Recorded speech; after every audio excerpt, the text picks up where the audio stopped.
When the Nation Speaks, the Roundtable Listen, Tuesday and Thursday, 10 p.m. Join the conversation that matters the most, live, unfiltered, unapologetic, with local voices and international minds. The Roundtable dives deep into today's toughest questions in society, politics, culture. Nothing is off limits. Your voice, your questions, your platform. Live on Wiz TV, featuring top panelists Mr. Samuel Abu, Mr. Ahmed Fofana, Mr. Cyrus Gray, Mr. Jai Blamo, and your host, William McGill. Heated debate, eye-opening truths, and real impact. Tune in to the Roundtable every Tuesday and Thursday, only on Wiz TV Live. The Roundtable, where every voice counts. When the Nation Speaks, the Roundtable Listen, Tuesday and Thursday, 10 p.m. Join the conversation that matters the most, live, unfiltered, unapologetic, with local voices and international minds. The Roundtable dives deep into today's toughest questions in society, politics, culture. Nothing is off limits. Your voice, your questions, your platform. Live on Wiz TV, featuring top panelists Mr. Samuel Abu, Mr. Ahmed Fofana, Mr. Cyrus Gray, Mr. Jai Blamo, and your host, William McGill. Heated debate, eye-opening truths, and real impact. Tune in to the Roundtable every Tuesday and Thursday, only on Wiz TV Live. The Roundtable, where every voice counts. When the Nation Speaks, the Roundtable Listen, Tuesday and Thursday, 10 p.m. Join the conversation that matters the most, live, unfiltered, unapologetic, with local voices and international minds. The Roundtable dives deep into today's toughest questions in society, politics, culture. Nothing is off limits. Your voice, your questions, your platform. Live on Wiz TV, featuring top panelists Mr. Samuel Abu, Mr. Ahmed Fofana, Mr. Cyrus Gray, Mr. Jai Blamo, and your host, William McGill. Heated debate, eye-opening truths, and real impact. Tune in to the Roundtable every Tuesday and Thursday, only on Wiz TV Live. The Roundtable, where every voice counts. When the Nation Speaks, the Roundtable Listen, Tuesday and Thursday, 10 p.m. Join the conversation that matters the most. Station today to meet the IG. I just met the IG and his team of people. They explained to me the extent of the investigation. According to them, they have not reached a conclusion to effect an arrest.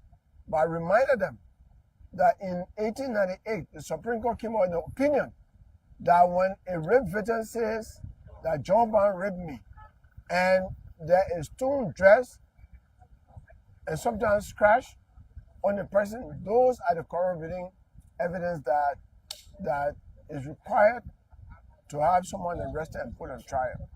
In fact, that's the evidence that is required for conviction. And the girl keeps saying that she was raped by Brian McGill. She has not changed her words. Here is her father. She spoke to her father on the night of the rape. She spoke to her aunt first in the presence of her father. I think her grandma also, in the presence of her father. So he's here. And he has a lot to say, but he will say to the public what Brian McGill has been telling him. I think there should be no different standard for big men in this country and different standard for small men. The police is challenged to make sure that it reaches the bottom of the scheme. Because against the victim, they have established she was raped, 14-year-old girl. Just as in 1898, a 14-year-old girl was raped by Mr. Coleman. You haven't said, but I'll be behind this case until we reach the end.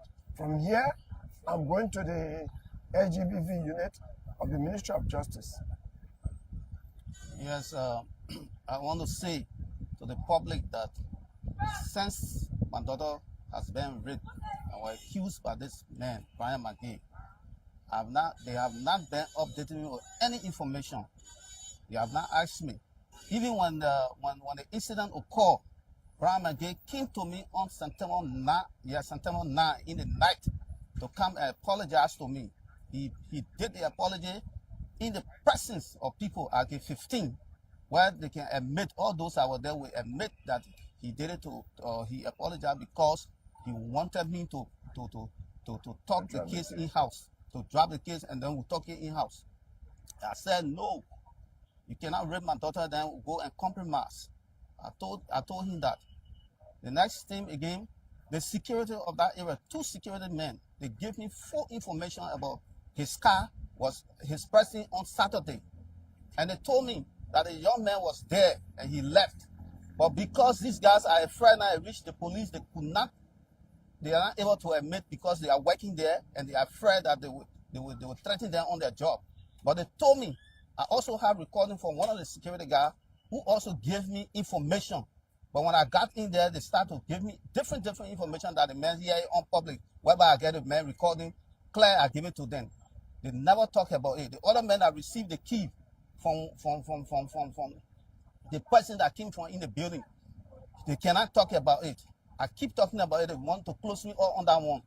So I will make the public, let the public get to know that this case, it can be you tomorrow, it be your child tomorrow, it be anybody. I want you to rise up and join me in this fight.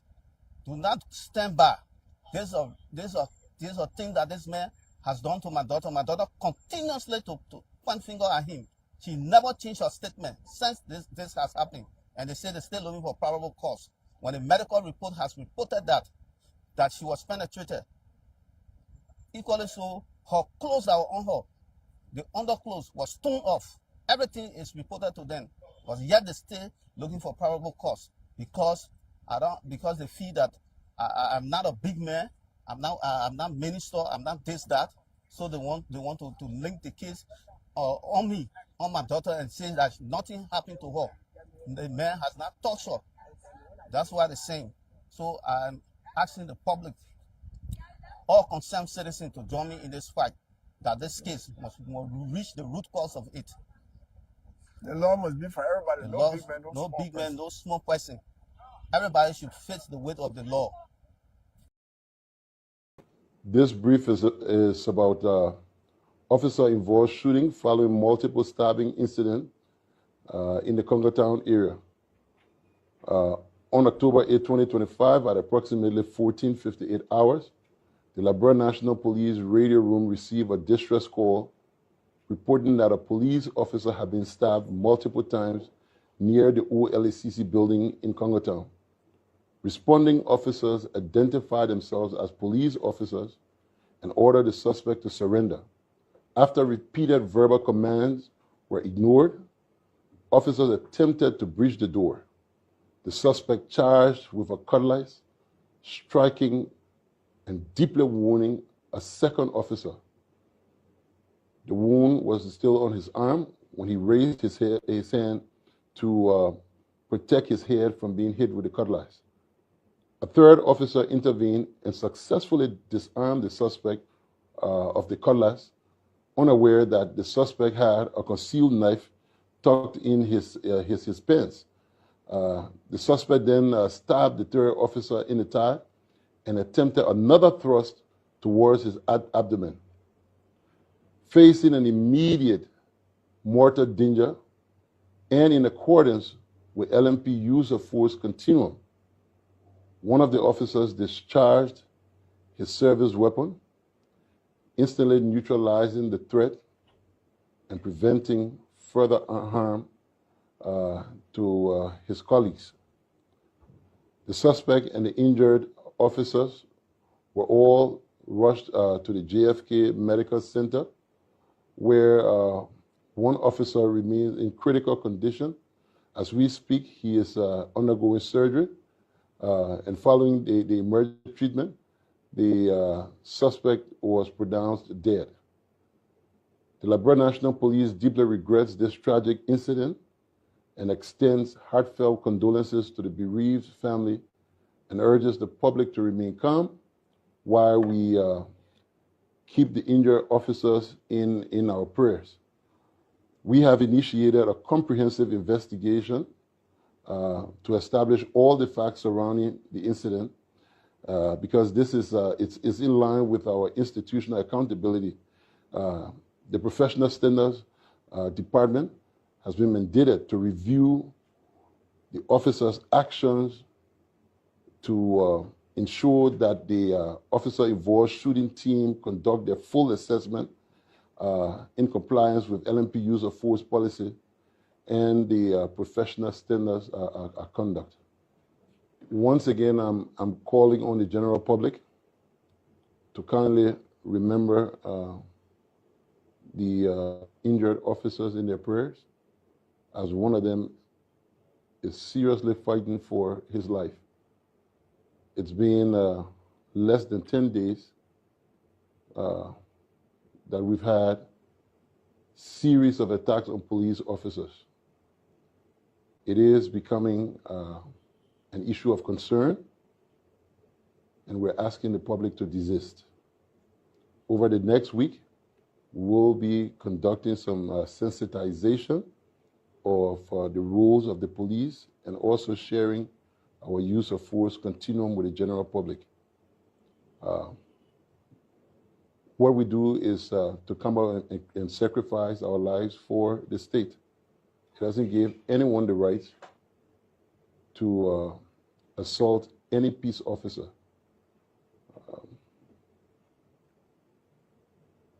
We have to face the families of these people on a daily basis, to give them the sad news of their loved ones who are consistently being injured and sometimes killed on the job. I think the police continues to play its part very well in a democracy, and if we must rebuild trust, it has to be with mutual consent. While we're trying, we're asking the public to understand and respect the badge and honor the flag.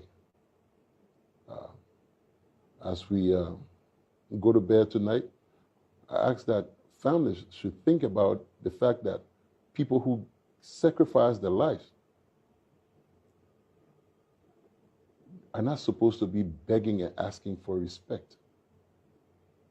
A society that does not honor its protector has got no future. That's not what we want for this country. Our expectation is for a better Liberia, one that we've yearned to see, one that we've given our lives to defend and uphold. We look forward to that better Liberia. Good night to all. Thank you.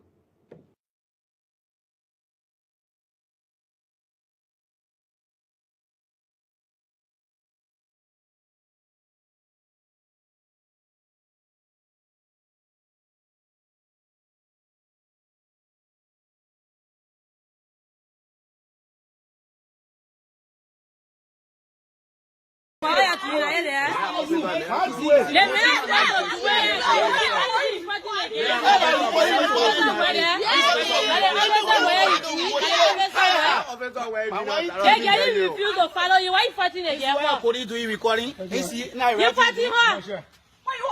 Choking my shirt. You choking my shirt. You choking my shirt. Everybody is choking my shirt. You make the What are you doing? Now what are you doing? Leave my shirt. Leave my shirt. All the onslaught on we had. He clamored with something they call with tire suffering rather. So they were tire suffering. They gave all the justifications that they were actually tire suffering. We came to the elections. The arrogance he brought in the election that he was the only guy who would deliver us, the opposition community, promoted into 1%. But this guy who's been against George Weah, who was purporting to be a real opposition person, who disagreed with everything that was happening on Weah and wanted it to be changed. What happened when we went to the runoff election? He tried to play that sparrow game, the same dishonesty he's showing in this conversation. To say, I, as a political leader, am not going to endorse anybody. But my people can go anywhere they want to go. Oh, did you pay attention? Did you see where all of them decided to go? They all went to CDC. And all of them who went to CDC were yelling all over the place that they were real opposition. George Weah has bought the country. George Weah must go. I remember those days when this boy who made his son George Weah go, when he's singing, all of them dancing. After the first round, it was George Weah stay, George Weah stay, George Weah, we're not tired yet, George Weah stay. The whole song changed. That's dishonesty for me. It remains on my mind. And I don't believe any such dishonest group of people deserve anything called state power in the country. Because they're not speaking from their heart. They're not speaking based on what they believe. They're speaking just on account of politics. Believing the Liberian people are stupid, that's what they think. And they can play on them with the rhetoric and all the tricks.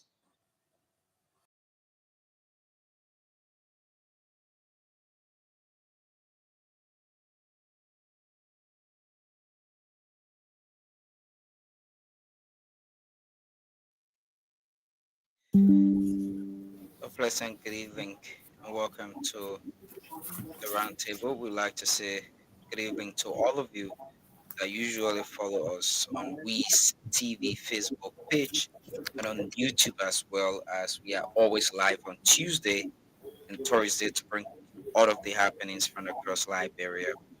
Let me say welcome to today's edition of the program. Today is October 9, 2025, and we'd like to say thanks for coming to this final week presentation.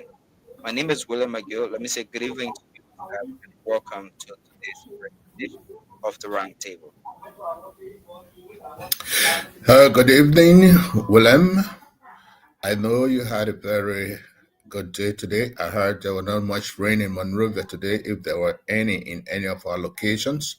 And we are now deep into the night, and we want to say welcome to all of you out there, you viewers. And this is WEES TV, and the program is Round Table. For many of you, we discuss actually the trending events in Liberia and give our views and opinions on it. And we want you to either agree with us, or if you do not agree, or even if you agree, we have the numbers on the screen. You can call those numbers and also participate. My name is Samuel Abu, and I know we're going to be discussing some beautiful things tonight. I mean, the trending issues. Many people go on the social media and other places to give their views. But now for tonight, this is the round table. William, what are we having tonight?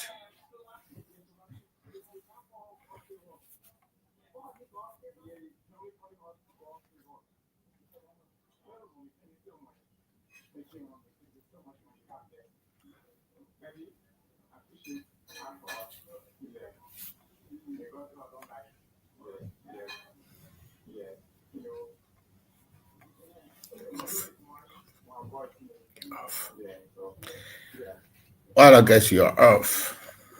Yeah, okay, sorry, I mistakenly muted myself. So basically tonight we will be talking about the LMP shooting in Congo Town. You know, it is a self-defense or excessive force, and basically of recent, I think from the time I follow, you know, issues in Liberia as a practicing journalist, I think this year has been a year of attacks upon attacks on police officers, you know, just in different stages, different form. So we're going to look at that. We're also going to look at the situation with Bryant McGill. You know, of recent, we saw a video on social media, you know, trending from one of the politicians in person of Councillor Tiawan Say Gongolo talking about this issue. He's a seasoned lawyer in Liberia, and one thing I heard and listened from his statement, he said he is going to follow the situation till the very, very end, until that case have some final conclusion. Up to present, we are yet to have any further information from the Liberia National Police on the situation. So we're also going to dive into that as well and talk about these, you know, news and other things that are happening in Liberia. So basically, those are the two key points we are going to look at and talk about tonight, Mr. Abu. Okay. What I have been listening to and monitoring, I want to hear what I know there was a shooting in Congo Town, and the person who was maybe the initial perpetrator, as we will understand, alleged initial perpetrator, this person finally met his demise, and those that he attacked, the police who came to put things under control, were also hurt, and there's one or two of them are still under critical condition. And I see the police IG saying that calling on the Liberian people to keep them in their prayers. So this means there was really something big to happen, especially when somebody resulted into the death of somebody. What they said was that I think the police IG did say that this man used a cutlass to attack the people. Hurt one, two, and the third one when the cutlass was taken, he took another one. But let's listen to what the IG is saying, please. National Police radio room received a distress call reporting that a police officer had been stabbed multiple times near the OLACC building in Congotown. Responding officers identified themselves as police officers and ordered the suspect to surrender. After repeated verbal commands were ignored, officers attempted to breach the door. The suspect charged with a cutlass, striking and deeply wounding a second officer. The wound was still on his arm when he raised his hand to protect his head from being hit with the cutlass. A third officer intervened and successfully disarmed the suspect of the cutlass, unaware that the suspect had a concealed knife tucked in his pants. The suspect then stabbed the third officer in the thigh and attempted another thrust towards his abdomen. Facing an immediate mortal danger and in accordance with LMP use of force continuum, one of the officers discharged his service weapon, instantly neutralizing the threat and preventing further harm to his colleagues. The suspect and the injured officers were all rushed to the JFK Medical Center, where one officer remains in critical condition. As we speak, he is undergoing surgery. And following the emergency treatment, the suspect was pronounced dead. The Liberia National Police deeply regrets this tragic incident and extends heartfelt condolences to the bereaved family and urges the public to remain calm while we keep the injured officers in our prayers. We have initiated a comprehensive investigation to establish all the facts surrounding the incident, because this is it's in line with our institutional accountability. The Professional Standards Department has been mandated to review the officers' actions to ensure that the officer-involved shooting team conduct their full assessment in compliance with LMP use of force policy and the professional standards conduct. Once again, I'm calling on the general public to kindly remember the injured officers in their prayers, as one of them is seriously fighting for his life. It's been less than 10 days that we've had series of attacks on police officers. It is becoming an issue of concern, and we're asking the public to desist.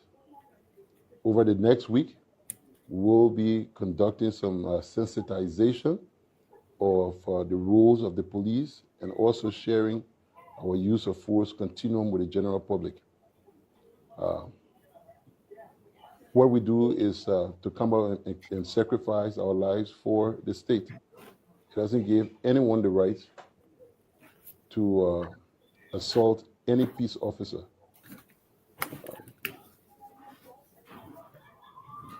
We have to face the families of these people on a daily basis, to give them the sad news of their loved ones who are consistently being injured and sometimes killed on the job. I think the police continues to play its part very well in the democracy. And if we must rebuild trust, it has to be with mutual consent. While we are trying, we're asking the public to understand and respect the badge and honor the flag. As we So you listen to the police IG, Mr. Abu, and he said that, and especially addressing the situation, an attack on police officers. Of recent, just a solid day ago, if I can recall, we also witnessed a police officer who passed off because basically there was a situation that happened, and he was trying to stop a commercial vehicle, and it's alive. Very young man. We've seen several others, and now another one, which has also resulted into police officers being seriously injured, and somebody losing their life in the process as well. This is also a very concerning situation. Just as how the police IG said that it is of concern about the recent wave of attacks on police officers. One, he died from a driver, and now another is dying or almost at the point of death from another person who attacks.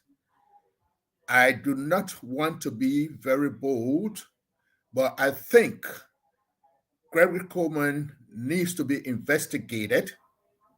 He needs to tell the public what is going on. Why is he not protecting his police, his officers?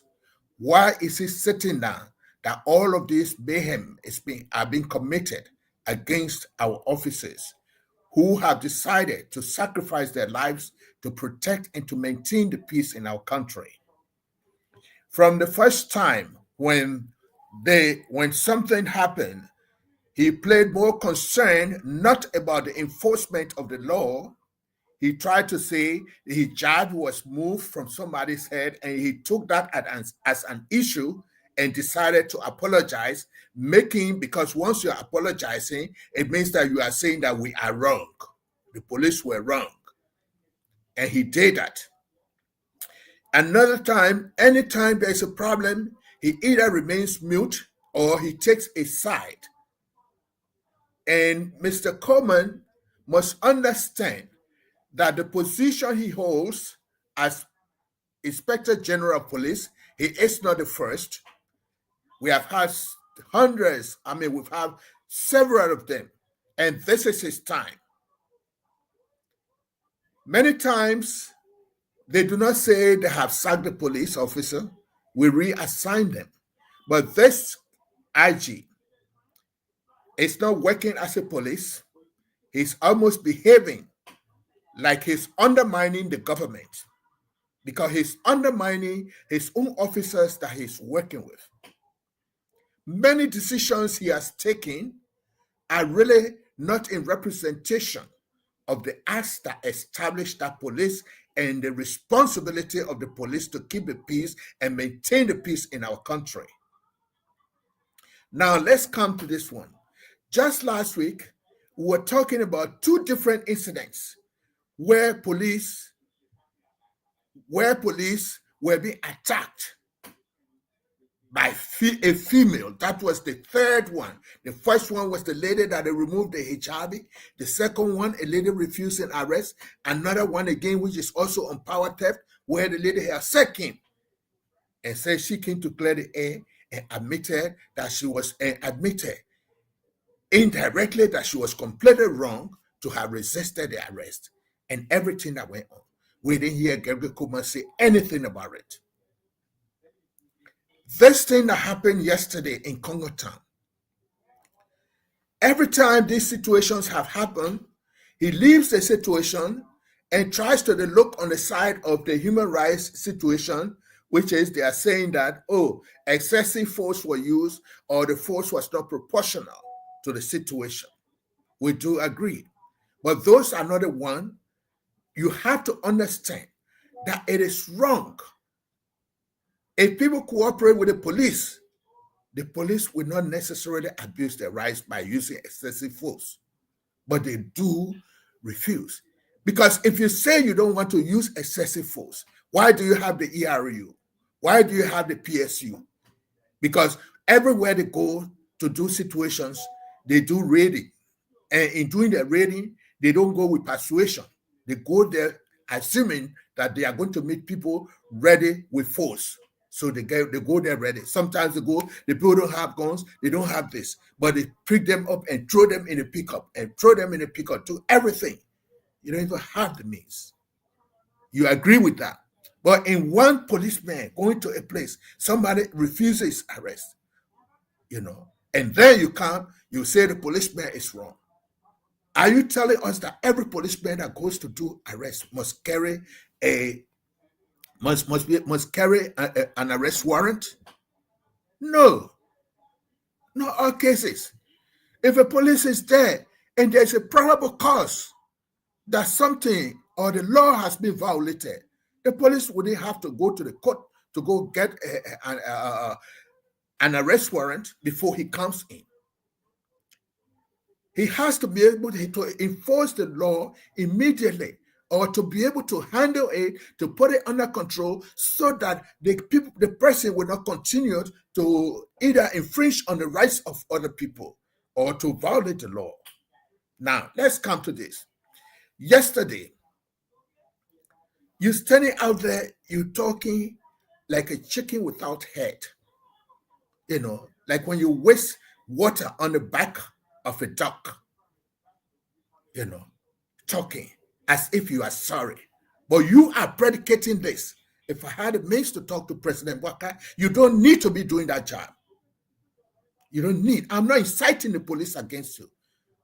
But because you have been doing these things and nothing coming out of it, you're not protecting the police, you are not giving them their rights, you are not giving them the protective gear, you are not talking about putting more police in the street, you only sit there and act like one big boss and make the police to be afraid of you because you come with all the credentials and these credentials and these credentials. It is not the credential that does the work. We sit in the classroom, we do the highest courses, we make the A's and the B's. When we go on the front, when we go to to our job sites, we don't perform well. And in most cases, the things you do in your courses, especially at a higher level, are just few that you meet when you go to do your work. But what you use there is the integrity and the intelligence that you get, the knowledge. You have to understand there are two things. Knowledge is something that you learn. You learn knowledge. When you apply the knowledge, that is what we call wisdom. Because if you do not have wisdom, you may know all the book. You can have all the knowledge and you apply that knowledge recklessly. This is what you are doing. You have made the people to start disrespecting your police. There was a man, a representative, who made a whole lot of sweeping statements. Why? Because he refused to be arrested, for his car to be impounded, and he had all of this. We did not hear you talk anything about it. Because if you say you are the police and you get ready, you say every case that comes against your police that is on the social media, you say you want to send it to professional standard. Professional standard. Who are these professional standards? That's just by assignment, with no disrespect to them. But I feel that professional standard really needs to be at the Justice Ministry. Again, I'm saying it. Because once they are within the police, sometimes some people are judged, some police are judged before the case is even taken to them. Because they all see it on the social media and they build up a mind that they wouldn't want to listen to that police so that they can listen and know what happened before the camera started. Because there would have been something that predicates a particular incident. before the camera starts, because the camera comes on because they see something happening. So you want to listen to what started it. So the professional standard people are all part of your group. That just because you have already made a statement about it, making your police to look bad, when they go to professional standard will definitely tell them that they are wrong in what they did. And you cannot do that. Look at this that happened yesterday. You should be held responsible because you did not do anything or you didn't do much to stop anything or to protect your officer. One officer goes, the man is holding a weapon, a deadly weapon, a cutlass, according to your own words. I didn't see the weapon you're talking about because it should have been some of the things that you are supposed to be displaying. You didn't display or you only waited until you take it to court. Okay? Now, he is dead. Are you going to prosecute him? But when you're talking to us, show us these weapons. When you say, oh, he had a machete, oh, he had a knife. Talk, we know you are demonstrating. But please show us the weapon. When you say, let's see the weapon so that we'll be able to match it with the force that we'll use. Of course, there was a threat. Whether the police they didn't start the issue well, but there was a threat. When he took the cutlass or when he had a cutlass allegedly by you, he hit somebody. We are seeing the wound. Yes. That one was disabled. He took the second one. The second one came. He wanted to knock him on the head. He blocked it based on his training. He was caught. The third one came. He was also affected. Tried to take the cutlass. He decided to take the cutlass according to your explanation, Mr. Gregory Coleman. The third one. Then the man takes out a knife. Now, what are we going to investigate? Was there a proportional, was the force that was used to have that other man dead, was it proportional? Okay. Was it proportional?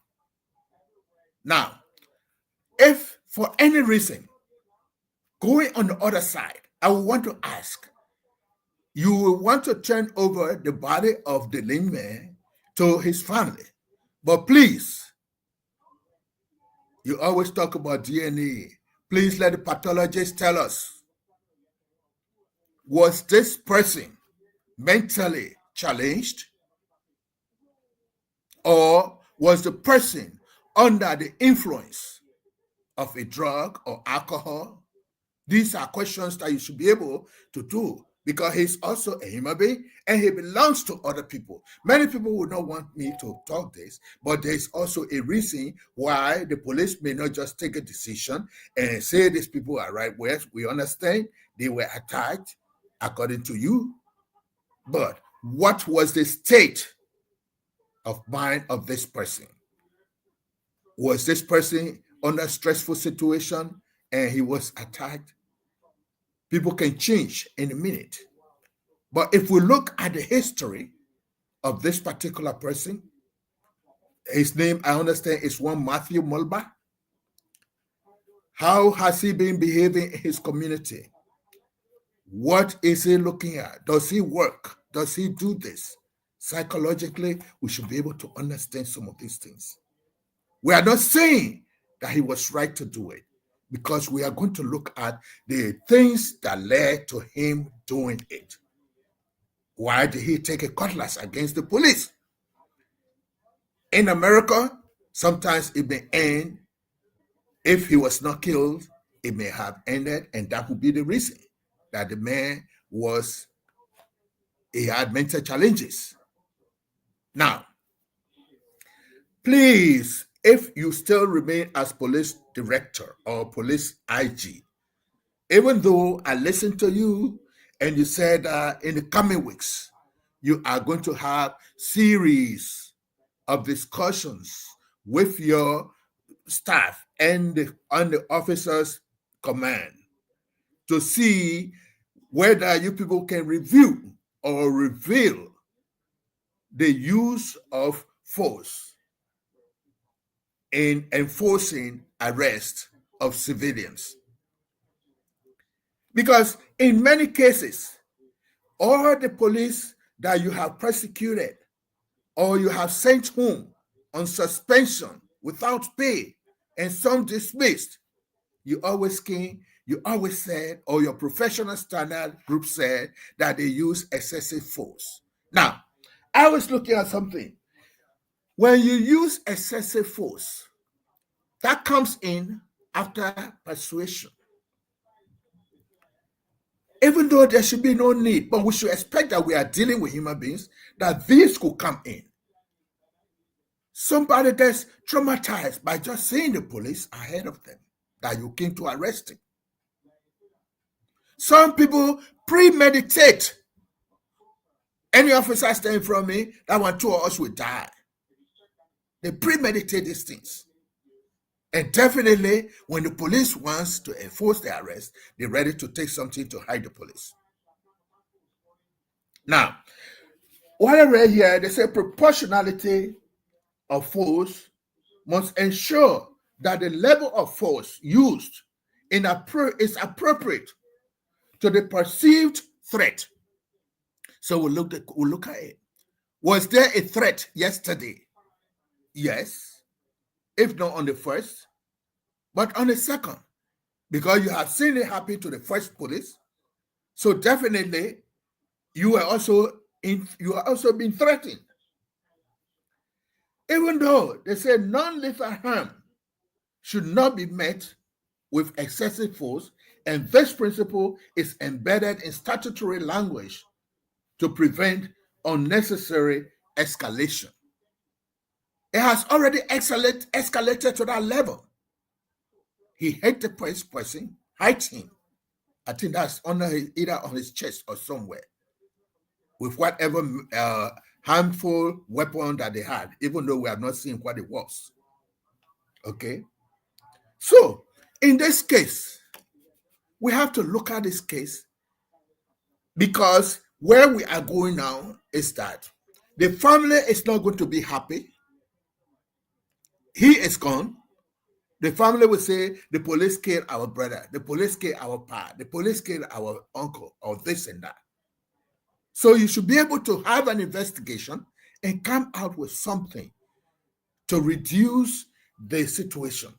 Or else, after today, I will advise that the police must not respond to calls alone. Every time there is a distress call, we should have more than one police officer appearing. So we should be able to have somebody to explain on behalf of the police. Because in every instant, there is that court of public opinion that avails itself at the point of this enforcement of arrest. And they will talk that thing, they will talk that thing, they will talk that thing, and many of them will make themselves voluntary witnesses.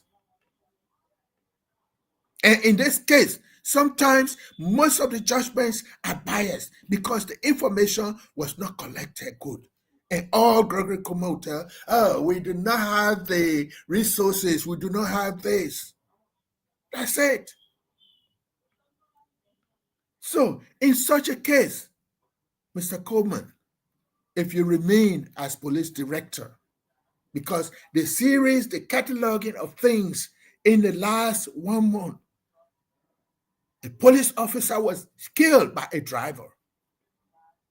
All you have to do, you are not proactive. You are becoming reactive. Reactive. Your public relation arm is very weak. You should have radio programs that people be talking about specific issues. Because if you are proactive, you talk about those likely things. Because for example, you only have EABC.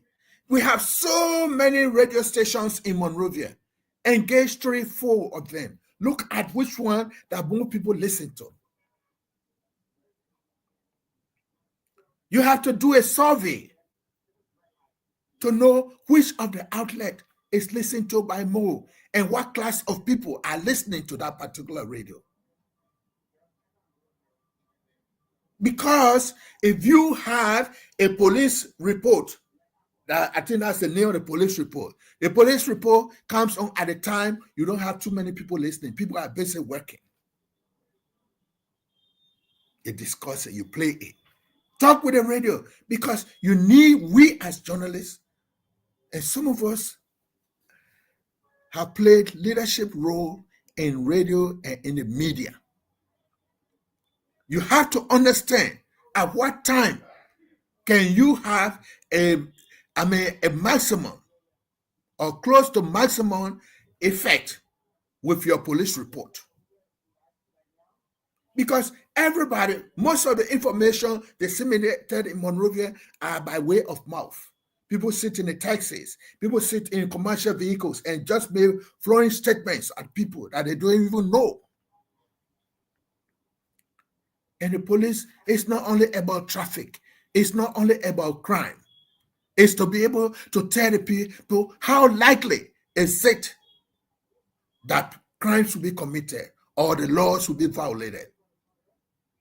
Take a week, talk about an issue. There are people in Monrovia today who what are they doing? They set themselves up and tell people that they can make people to travel abroad. And these are scammers. The society you live in, you should have a group that will be targeting a particular group, those scammers. But because you are not doing your work correctly, everybody will just blanket your insufficiency on the entire police. Our police need to be protected. The third person, there was an imminent threat. Because when he took out a knife, according to you, he would have joked it somewhere. But we pray to God. We bless God that sometimes some of the officers are trained, or they listen to their trains and their training, and they are able to apply it at the appropriate times. Maybe that's why the third person, he had nothing to do. The fourth person was to shoot the man to equally neutralize him. Even though we also ask, where did you shoot the bullet to neutralize the man? We need to have tasers. Tasers are important in our system. Since people are now challenging the police, you need to see how you can order some tasers for police officers to carry tasers with them.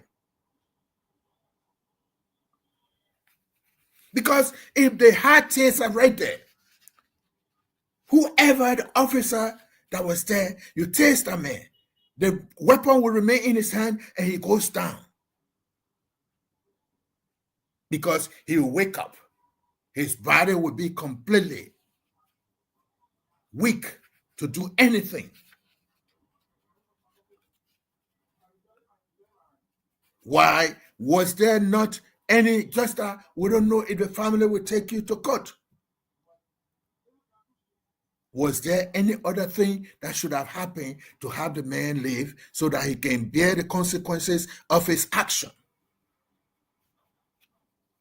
But right now, the consequences are not only going to be borne by he alone, they are going to be borne by his family because he's gone. That's why sometimes they talk about minimum force. But Mr. Gregory Coleman, you have a lot of training. You should have put in place tasers. Tasers, let the police have it. In America yet, the police have tasers. We're not telling you that you should put camera on their chest. Because I can tell you, most of your officers are people that we can refer to as BBC. BBC means they were born before computer. They were born before computer. So if you put anything that is anything that you put at them that they will have to operate, it's difficult. So, Mr. Coleman, I'm on my knees. If you maintain this job for the next 3 months, you have to take your time. Retrain some of your officers in specific things. Some of the officers maybe are not very good report writers. Some of them even go when they are writing their charge sheet. Lawyers are winning cases against the police because your charge sheets are not well written.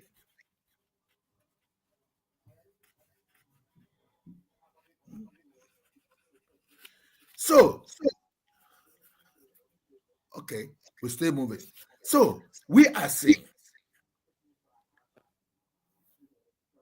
the use of force is another thing you say you want to train your police on. Yes, it's good.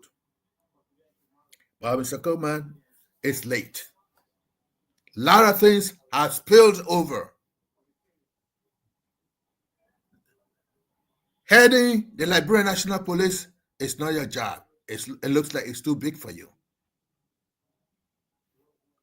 You need to go somewhere else. Because 2 lives, one of a police officer, and how sure are we what is going to happen to the other man? Look at that wound we saw deep into his body. He's going to be traumatized for the rest of his life. He's going to be off the job for the next 6-7 months. You have to put him on vacation and be paying him.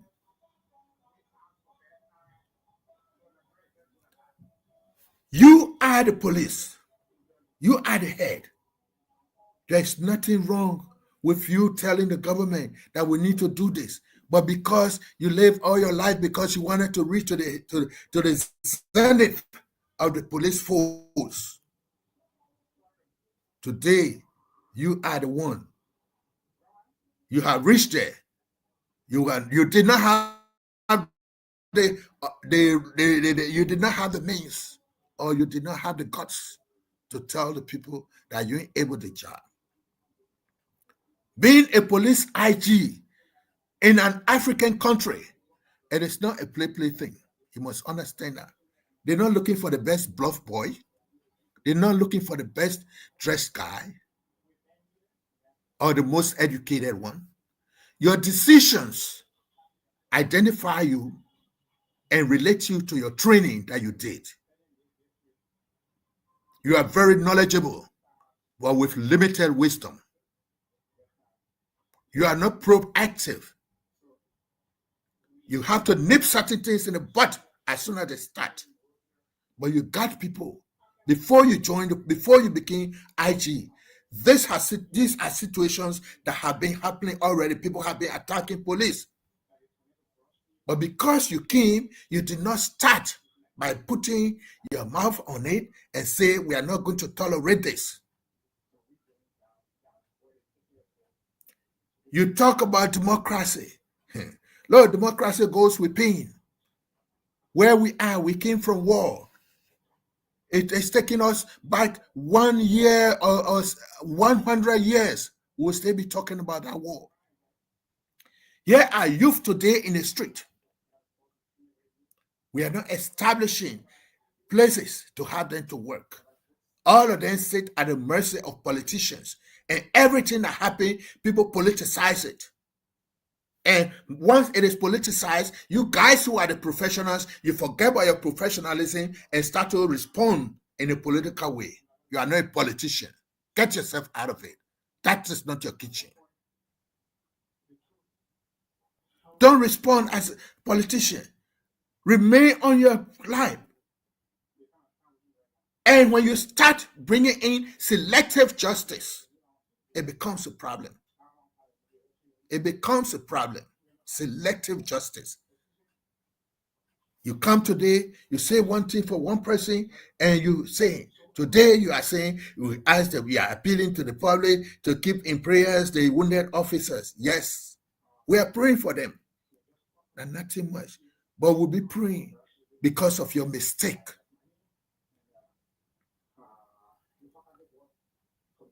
You know, I'm not saying this is going to happen, because as you're working, you have to be covering your butt. Cover your butt. This case, this is your first statement that you made. It implicates the police. That family may take you to court, may take the police to court. And you as IG, that you will go there to represent the police. You will have to answer all the questions. The police that were on the scene, they're not going to come in. Maybe the only police that they will ask will be the one that is wounded. We always got excuse that the man is still sick in bed. The one that did the shooting, you are not going to expose him to the court. And I'm happy all the talk you talked here, you did not name anybody. That one, you did it well. Because by calling names, you've already identified their vulnerability to the communities where they live. Let everything people talk let them be rumors. When it reaches to you, you don't have to talk to it, you know. But you have, as you have said, that you are going to review the officer's action. And in the coming days, that you're going to be looking at responding to calls and about. Mr. Gregory Coleman, this is a very serious situation. In recent times, your responses have not been in the way of protecting the government, nor even protecting your officers. I don't know, Bill, do you have anything to say on it? What extra do you know about this case before we go to the next item?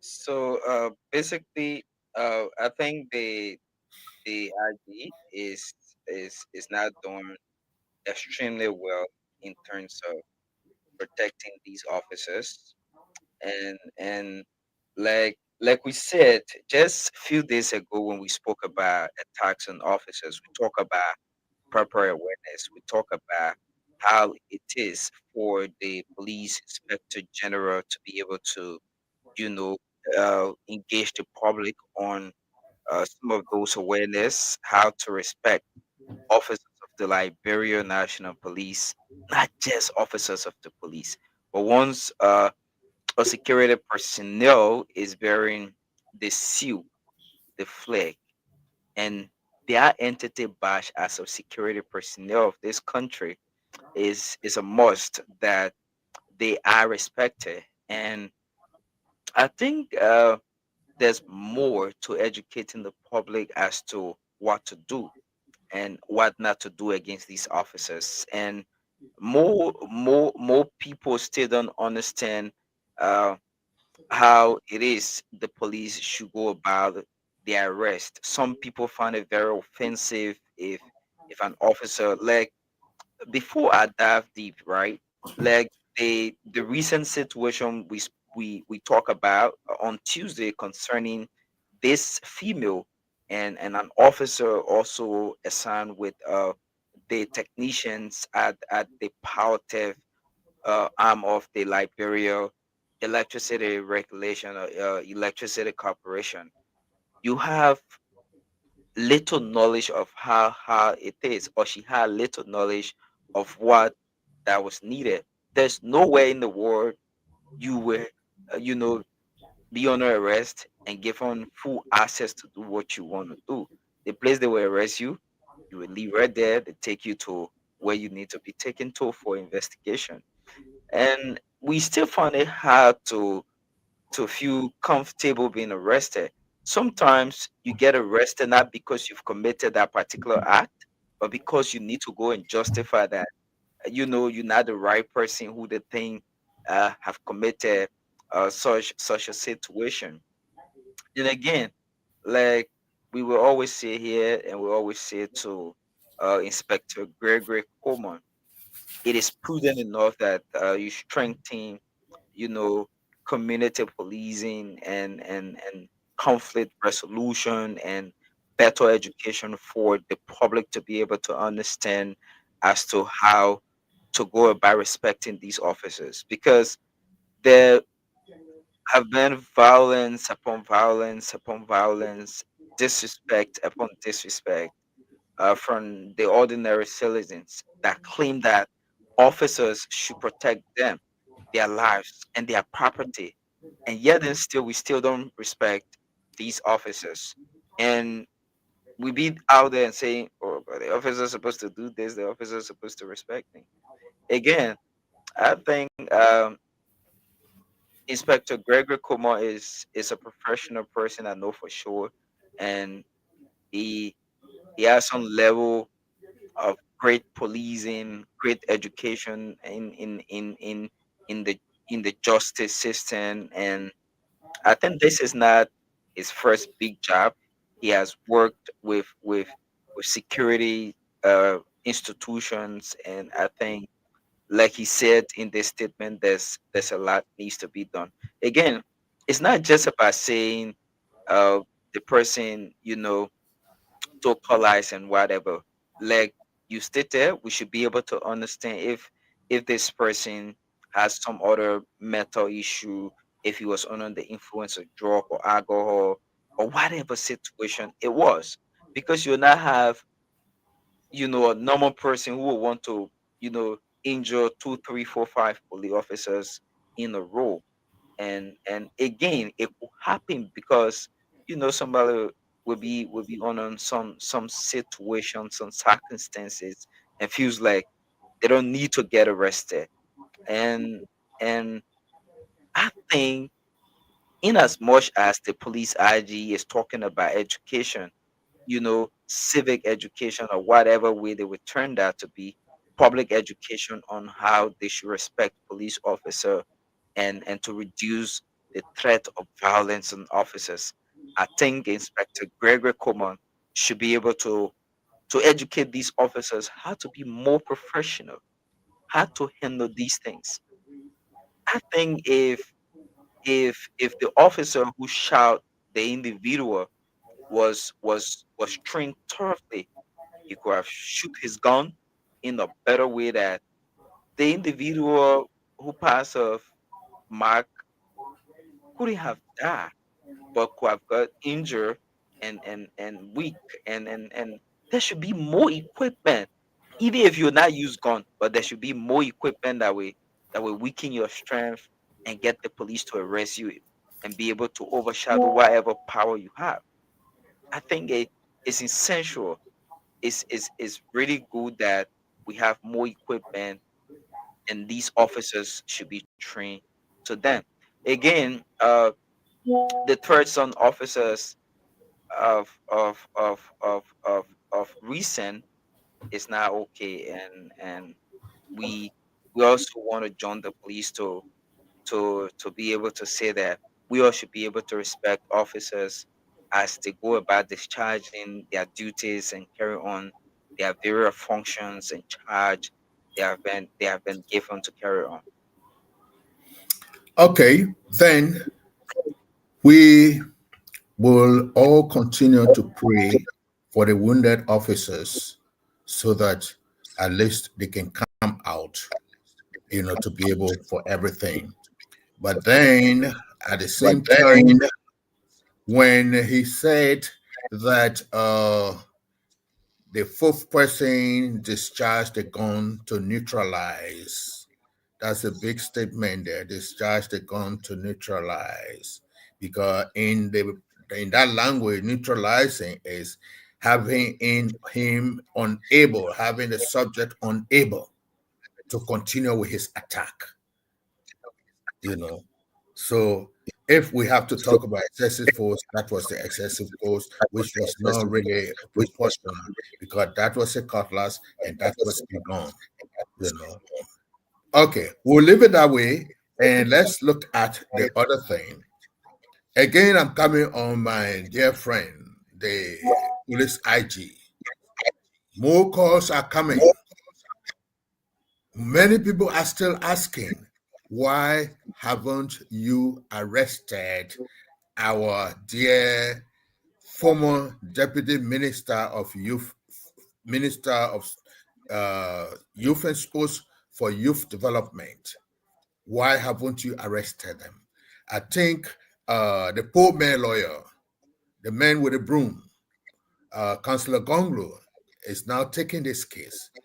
And many people are in support of him because the public believes, we know you are the professional people, but you've not been able to convince the people as to why Michael is not being arrested.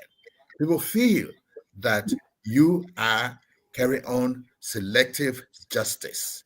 Let's hear what Councillor Gong said. Okay, let me get Councillor Gonglo quickly. And or is there any other thing you've heard recently in the case? Of recent, no. But let me play Councillor Gonglo, then we can dive in deep with this discussion. Yesterday, I told the public I will come to the police station today to meet the IG. I just met the IG and his team of people. They explained to me the extent of the investigation. According to them, they have not reached a conclusion to effect an arrest. But I reminded them that in 1898, the Supreme Court came out with an opinion that when a rape victim says that John Brown raped me, and there is stool dress and sometimes scratch on the person, those are the corroborating evidence that is required to have someone arrested and put on trial. In fact, that's the evidence that is required for conviction. And the girl keeps saying that she was raped by Brian McGill. She has not changed her words. Here is her father. She spoke to her father on the night of the rape. She spoke to her aunt first in the presence of her father. I think her grandma also, in the presence of her father. So he's here. And he has a lot to say, but he will say to the public what Brian McGill has been telling him. I think there should be no different standard for big men in this country and different standard for small men. The police is challenged to make sure that it reaches the bottom of the scheme. Because against the victim, they have established she was raped, 14-year-old girl. Just as in 1898, a 14-year-old girl was raped by Mr. Coleman. You haven't said, but I'll be behind this case until we reach the end. From here, I'm going to the LGBV unit of the Ministry of Justice. Yes, I want to say to the public that since my daughter has been raped and was accused by this man, Brian McGill, they have not been updating me with any information. They have not asked me. Even when the incident occurred, Brian McGill came to me on September 9 in the night to come and apologize to me. He did the apology in the presence of people at the 15, where they can admit, all those that were there will admit that he did it he apologized because he wanted me to talk the case in-house, to drop the case and then we'll talk it in-house. I said, no, you cannot rape my daughter, then we'll go and compromise. I told him that. The next thing again, the security of that area, 2 security men, they gave me full information about his car was his person on Saturday. And they told me that a young man was there and he left. But because these guys are afraid now, I reached the police, they are not able to admit because they are working there and they are afraid that they will threaten them on their job. But they told me, I also have recording from one of the security guys who also gave me information. But when I got in there, they started to give me different information that the man here on public. Whether I get a man recording, clear, I give it to them. They never talk about it. The other men that received the key from the person that came from in the building, they cannot talk about it. I keep talking about it. They want to close me all on that one. So I will make the public, let the public get to know that this case, it can be you tomorrow, it be your child tomorrow, it be anybody. I want you to rise up and join me in this fight. Do not stand by. There's a these are things that this man has done to my daughter. My daughter continuously to point finger at him. She never changed her statement since this has happened. And they say they're still looking for probable cause. When the medical report has reported that she was penetrated. Equally so, her clothes that were on her, the underclothes was torn off. Everything is reported to them. But yet they still looking for probable cause because they feel that I'm not a big man. I'm not minister. I'm not this, that. So they want to link the case on me, on my daughter, and say that nothing happened to her. The man has not touched her. That's what they're saying. So I'm asking the public, all So You know, the man said, it can be you or it can be any other person. It has happened today and it may happen tomorrow to another person or for another person, you know. And he also stated, police have not been updating him about what is going on with the investigation, except when they come to public and be talking about their forensic and DNA. Now, he also said that this is happening because he's not a big man. He's not a man of status, of upper status, because everybody's place is a status.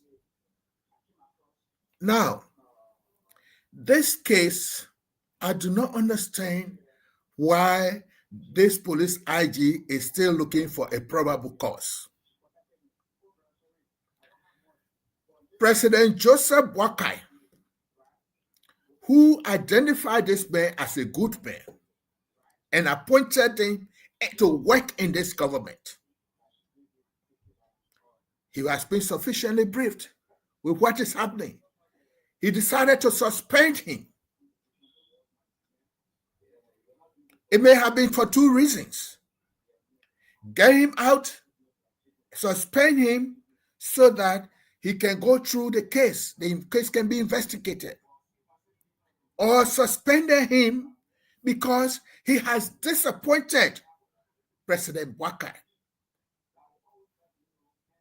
What would the opposition say? Those are the people, you say President Boakai be in government for 40 years and he bringing his team of officers. Yeah, one of his officers, one of his officials here doing rape. You made a president shame. So he acted swiftly. Now, we're still looking for probable cause. Maggie is no longer the deputy minister. He has been suspended and replaced. So his eye will not even be on that job, that when you clear him, he's going back to that job. He has already been replaced by somebody else. So if the president who brought this man to prominence has suspended him and replaced him, why are you still protecting Mr. McGill? In the face of the law, you are bringing technicalities because the common man out there do not understand these commonalities. Like the native man who will tell you my witness is across the river because he knows that there is no canoe to cross you there. He tells you we have to do DNA, we have to do forensic. We have applied through the foreign ministry to contact the people in Ghana and to also contact the U.S. Embassy. And in addition to that, we have used our personal contact with the people. When is this thing going to happen? When all of the evidence has been erased? What else are you waiting for to do the arrest? The man from Agriculture Ministry, you tell us that the cases are not the same, but rape is a rape, unbeatable, a felony. Now, you first put it into medical proof. They came in, they have proved to you, the medical report say, yes, the girl was tampered. She was penetrated. And in law, when you said there was penetration, it could either be penetration through the mouth, penetration through the vagina, or penetration through the anus. But they have proven to you medically that the girl was penetrated. The father is now saying even the girl's underpants were torn, which indicates that force was used to coerce her to submission. She has consistently retained that it was Mr. McGill that forced him. She never said that it was Mr. William McGill or Mr. Sam Abu that did it. She knows many other people. She figured you out. She pointed you out that you are the one who did it. In your ministry, maybe she has visited her father there and she knows other people. Why she never pick people? Then you are saying, oh, because I be mad at what she wants me to get money from it. Now, the father is saying that on the 9th of September, you went to him like a Nicodemus. You went to their house like Nicodemus in the night and apologized that they should take the case so you people can talk it over. We know that your apology, you may argue that it wasn't an expression of guilt. But why did you go there in the night? Where are we still looking for the probable cause, Mr. Gregory Coleman? Where is the probable cause again?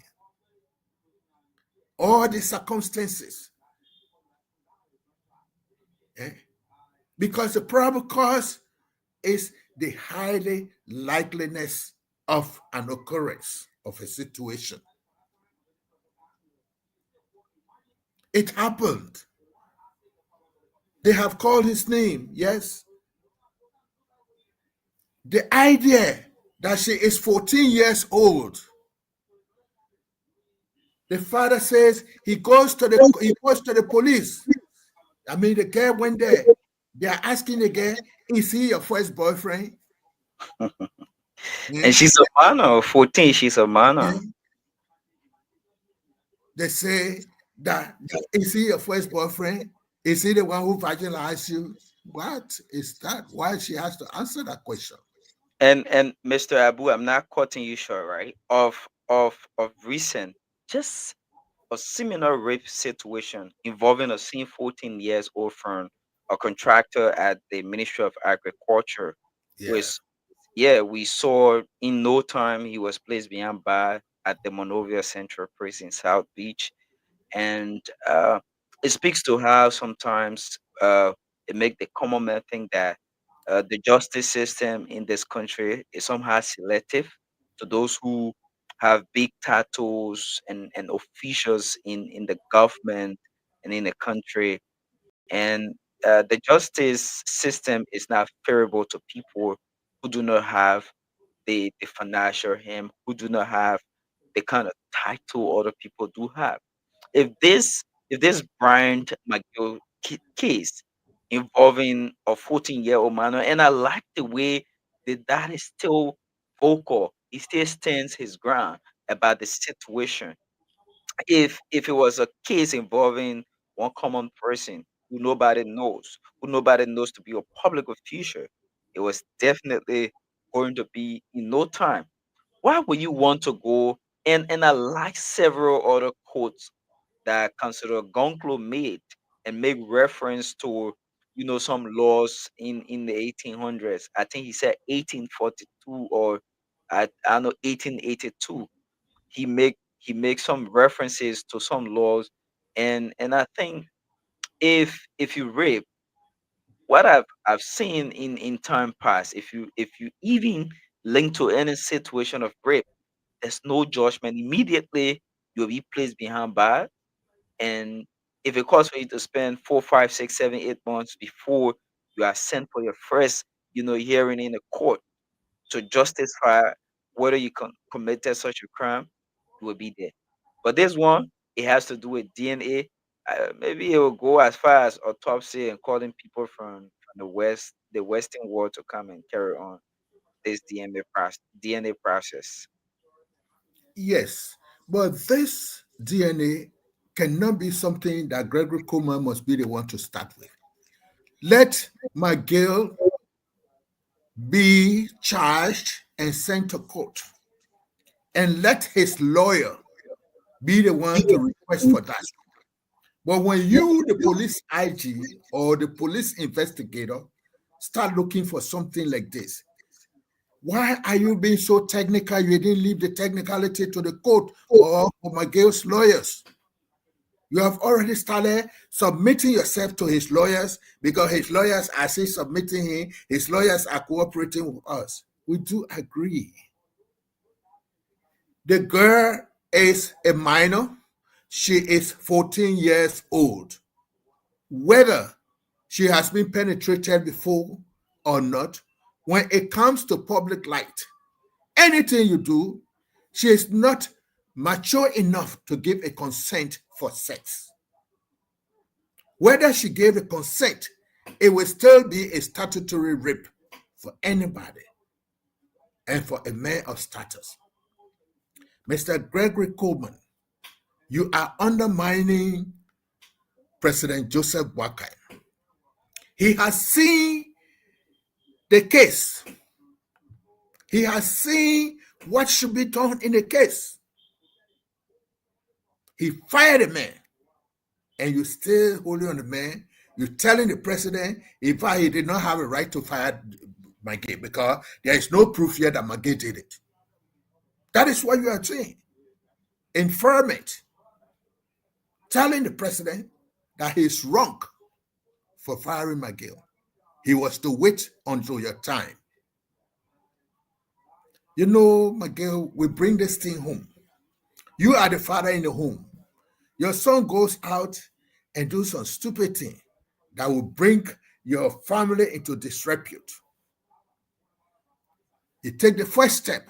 In fact, you're not eating in the house today. Then all of a sudden, the mother hides the food and give it to him to eat. Undermining your authority as the head of the home. President Joseph Boakai has suspended and replaced the man. And you still continue to say that the man has not done any wrong. Because that is what you're saying. I know you argue me that you've not said that he did not do any wrong. But you are still saying that there is no proof. There is no proof to show that he is eligible. Or he can do that kind of thing. This little girl remains consistent from the time the thing happened on the 15th of August. She has remained consistent. You know, Mr. Gregory Coleman, I told you, you are undermining this government. I think it's about time you go. You either live it easy or you live and stay without work and wait for another time. But the way you're making the trend, you have put the police in public disrepute with the community.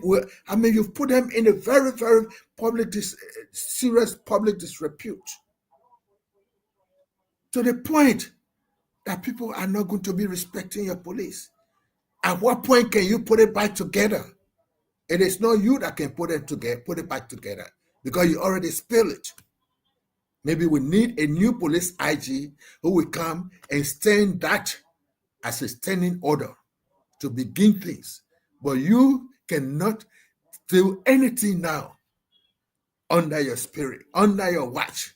A policeman is dragged by a driver. They kill him. You know.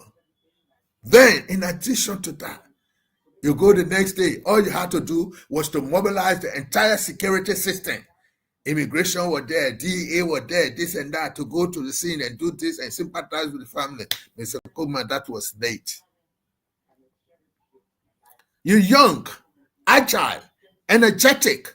Get in the street. Riding in 5 to 6 vehicle convoy is not what the police director should be. We know you're an administrator, but in a country like Liberia, you have to make your presence felt. People are saying police collecting money from people. We do agree. Mr. Gregory Coleman, get in the street and find out whether this is true. Because if you have not taken any action, that means you are telling the people that it is true that traffic police collecting money from people. Mr. Gregory Coleman, we know it is olden time policing to say the police director disguised himself and get in the street, and things were happening when the police directors got in the street, disguised themselves, and did certain things. And you are giving information, and you are really sensing the people. I don't know whether you were born at the time of President Talbot. President Talbot, when he has had too many things about the minister of this or the minister of that. He used to live in Bentor. He would not go to Bentor. That's Bensonville now, we call it. He would not go to Bensonville that night. He would sleep at the mansion. You are being paid to work from 8 to 4 as a minister. President Talbot is at your office. Ask anybody who lived within Talbot time during a short time. He was president. 8 o'clock in the morning, President Talbot is at your office. You're missing sitting at your office. Sometimes you're there before they call you. When you can't, he talk with you. At that time, EFBC was right to where they have the Ministry of Information now. The president passes. By the 2 o'clock news, William Magee has been fired as this and that. You know. We want changes in Liberia. And just simple things we cannot change. People are appointed into government. They feel that some of them feel, oh, because I paid money to get my job. Oh, I had to contribute towards the campaign. I had to do this. That's what got me this job. And they have no commitment to the country. They are not patriotic. Because being patriotic is not about knowing the national anthem word by word. Going to the football field when Lone Star is playing. You know. Being patriotic is more than that. Doing the thing to project the image of your country. You know. And this starts from little things. The ones you learn in first grade and second grade. First grade, second grade. Those things you learn there. Primary school. So being patriotic is helping to shine your country image outside there. We who come to America, we're not really shining the image. Just that it is written when they are naming the number of countries that have their citizens in America, Liberia will be named there. We may not be the best. You know, when you are appointed into government, Mr. Gregory Coleman, fight crime, prevent crime, fight for those whose rights have been abused.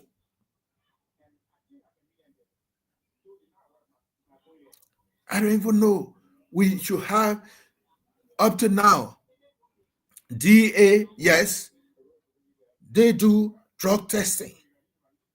Your police station must have a science laboratory where they can do drug tests for some of your officers. You know, Mr. Coleman, put on your bulletproof jacket. Wear your t-shirt in the evening. Go and park on Johnson Street. Park just few yards from there not in a police vehicle. A private vehicle, just park and watch the people. Go to Rail Light. Go to ELWA Junction.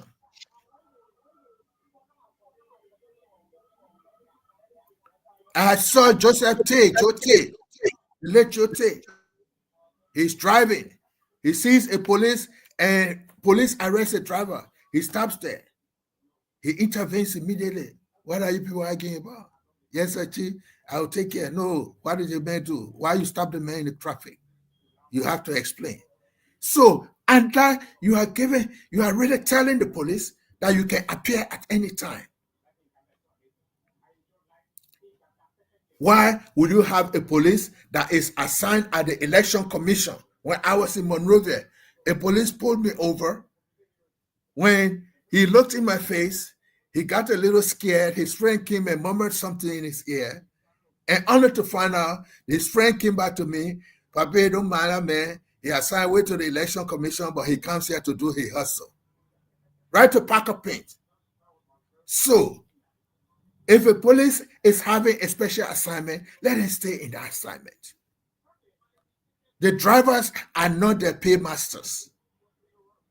The community people must not be their paymasters.